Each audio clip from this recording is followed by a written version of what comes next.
ꯃꯁꯤꯗꯤ ꯄꯨꯟꯁꯤꯒꯤ ꯑꯍꯥꯟꯕ ꯑꯣꯏꯅ ꯊꯣꯡꯗꯣꯏꯅꯦ ꯁꯔꯦꯡꯁꯦ ꯀꯃꯥꯏꯅ ꯇꯧꯏꯗꯤ ꯈꯪꯗ꯭ꯔꯦ ꯃꯍꯥꯎꯁꯦ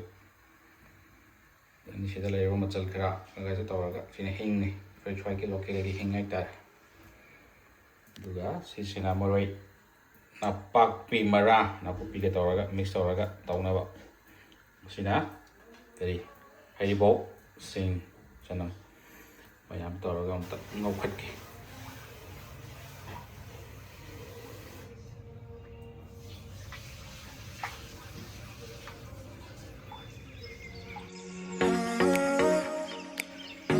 ꯃꯁꯤꯗꯤ ꯄꯨꯟꯁꯤꯒꯤ ꯑꯍꯥꯟꯕ ꯑꯣꯏꯅ ꯊꯣꯡꯗꯣꯏꯅꯦ ꯁꯔꯦꯡꯁꯦ ꯀꯃꯥꯏꯅ ꯇꯧꯏꯗꯤ ꯈꯪꯗ꯭ꯔꯦ ꯃꯍꯥꯎꯁꯦ ꯁꯤꯗ ꯂꯩꯔꯤꯕ ꯃꯆꯜ ꯈꯔꯒꯁꯨ ꯇꯧꯔꯒ ꯁꯤꯅ ꯍꯤꯡꯅꯤ ꯑꯩꯈꯣꯏ ꯁ꯭ꯋꯥꯏꯒꯤ ꯂꯣꯀꯦꯜꯒꯤ ꯍꯤꯡ ꯍꯥꯏꯇꯥꯔꯦ ꯑꯗꯨꯒ ꯁꯤꯁꯤꯅ ꯃꯔꯣꯏ ꯅꯄꯥꯛꯄꯤ ꯃꯔꯥ ꯅꯥꯀꯨꯞꯄꯤꯒ ꯇꯧꯔꯒ ꯃꯤꯛꯁ ꯇꯧꯔꯒ ꯇꯧꯅꯕ ꯃꯁꯤꯅ ꯀꯔꯤ ꯍꯩꯔꯤꯕꯣꯞ ꯁꯤꯡ ꯆꯅꯝ ꯃꯌꯥꯝ ꯇꯧꯔꯒ ꯑꯝꯇ ꯉꯧꯈꯠꯀꯦ ꯇ꯭ꯔꯥꯏ ꯇꯧꯒꯦ ꯉꯁꯤ ꯃꯁꯤꯒꯤ ꯑꯍꯥꯟꯕ ꯊꯣꯡꯕ ꯁꯔꯦꯡꯁꯦ ꯑꯩꯈꯣꯏ ꯍꯧꯖꯤꯜꯂꯒꯦ ꯑꯩꯈꯣꯏꯒꯤ ꯖꯤꯔꯥꯁꯦ ꯈꯔ ꯍꯥꯞꯆꯤꯜꯂꯒ ꯇꯦꯖꯄꯇꯥ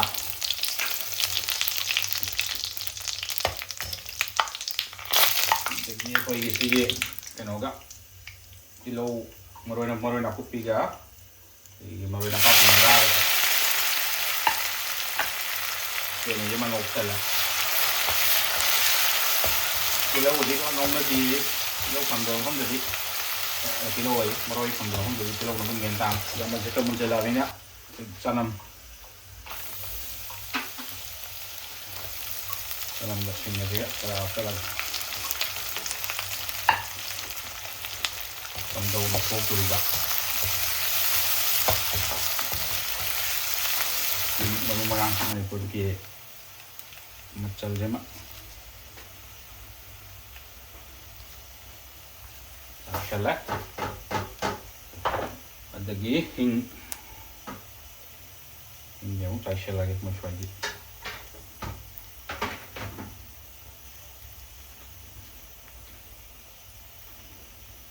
ꯍꯤꯡꯁꯦ ꯑꯃꯨꯛ ꯆꯥꯏꯁꯤꯜꯂꯦ ꯑꯗꯒꯤ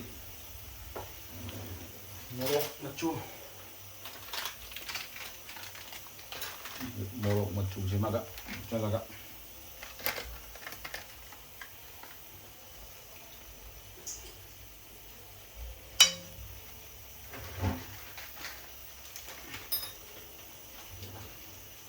ꯉꯥ ꯍꯥꯞꯆꯤꯜꯂꯒ ꯇꯧꯔꯒꯦ ꯑꯗꯨꯒ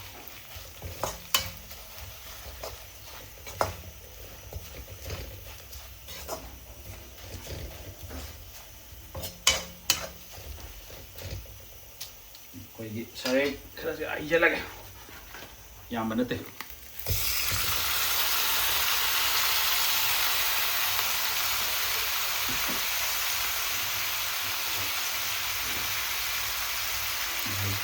hãy ngã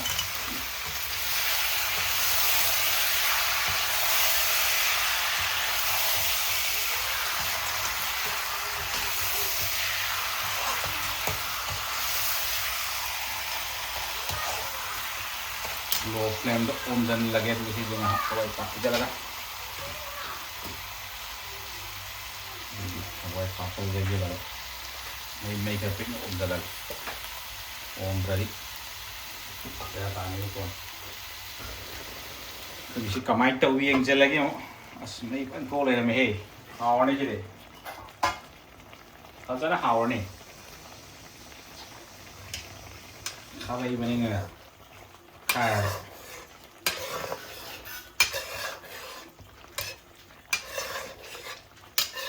meh itu pas hawa lagi pura kau tahu kan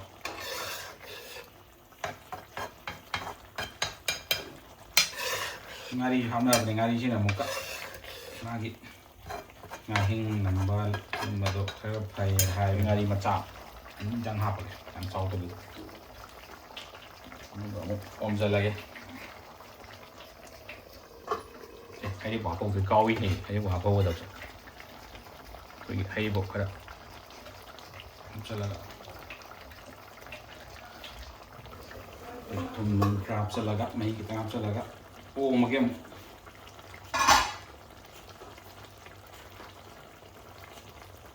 crab ra laga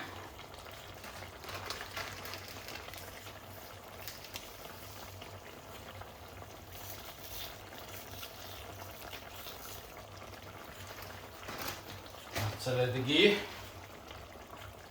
ꯃꯣꯔꯣꯛꯁꯤ ꯍꯥꯞꯆꯜꯂꯦ ꯑꯗꯨꯒ ꯃꯍꯤ ꯈꯔ ꯃꯍꯤꯁꯤꯡ ꯑꯁꯥꯕ ꯃꯍꯤꯁꯤ ꯈꯔ ꯍꯩꯔꯒꯦ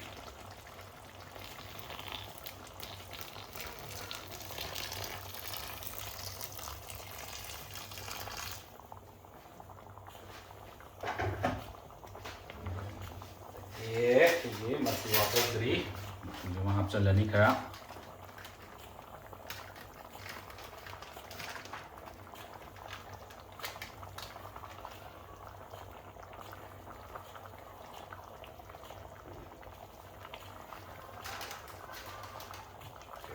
ꯀꯃꯥꯏꯅ ꯇꯧꯔꯤ ꯌꯦꯡꯕ ꯌꯥꯔꯦ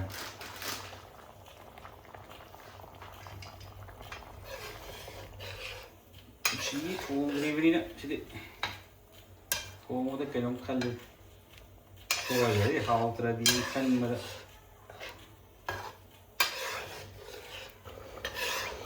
ꯀꯝꯗꯧꯔꯤ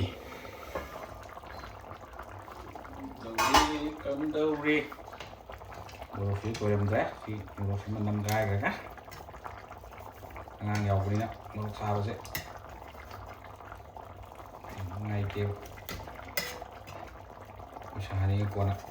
ꯉꯥꯔꯤꯒ ꯂꯧꯊꯣꯛꯑꯒ ꯍꯥꯞꯆꯤꯟꯕ ꯇꯥꯕꯅꯤ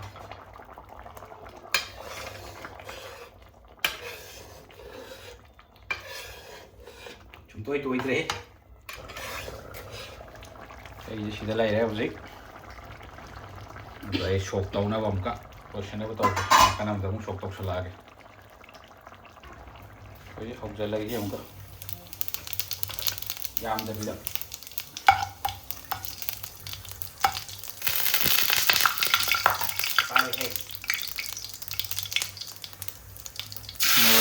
nakupiga napaki marada tuh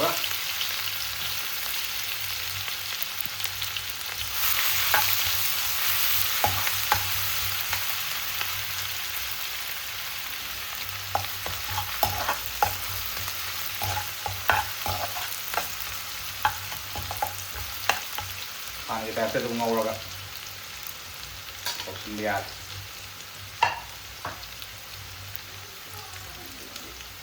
dalam enggak sini saya apa lagi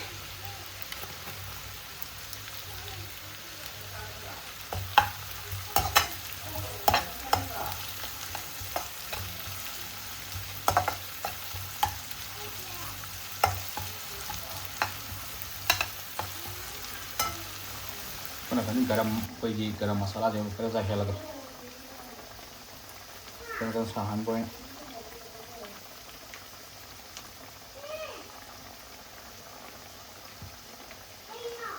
itu asal ikan tamna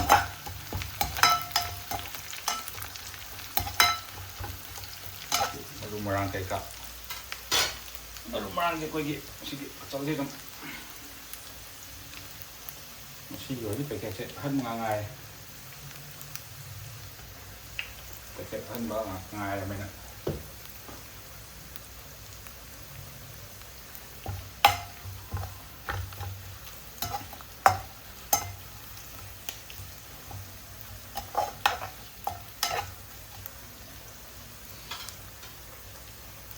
beson mau apa lagi beson sih yang tapi sama-sama ambil ke macam apa lagi jadi malah ini soalnya kan lagi mahi menjadi antara lauk tua gak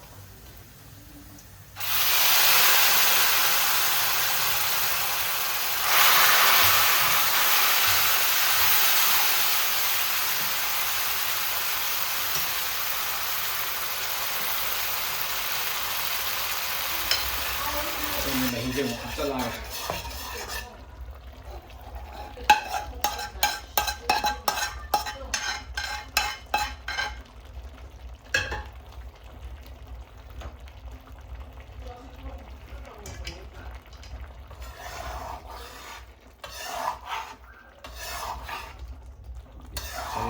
hikra di wala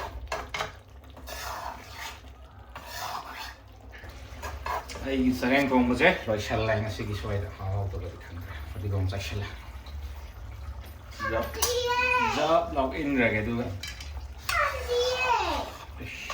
male